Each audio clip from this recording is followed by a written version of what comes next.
The rain fell softly over the quiet town of Hoshinara. Neon lights reflected in puddles along the empty streets as Aiko, a young dreamer with tired eyes, sat on the steps outside a closed ramen shop. Her hands were bruised.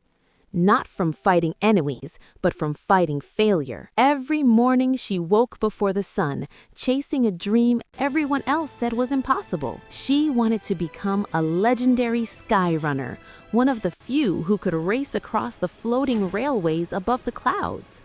But today, she had failed the trial again. Aiko clenched her fists. "Maybe they're right," she whispered. "Maybe I'm not built for this." Just then, an old mechanic named Jiro stepped out of the shop, holding 2 steaming cups of tea. He sat beside her. "You know," he said calmly, "the sky rails weren't built for people who never fall." Aiko looked up. "The greatest runners," he continued, "are the ones who crash, burn, and stand up anyway." He pointed toward the dark sky above the clouds. "Up there, no one cares how many times you failed. They only see the one time you didn't quit." Aiko stared at her reflection in the puddle, bruised, tired, but not finished. The rain slowed. She stood up. Her legs shook, but her eyes burned with quiet fire.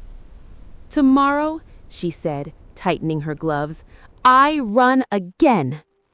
Jiro smiled, because he knew something Aiko was just beginning to understand.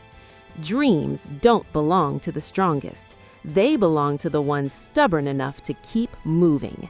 And somewhere, far above the clouds, the sky rails were waiting.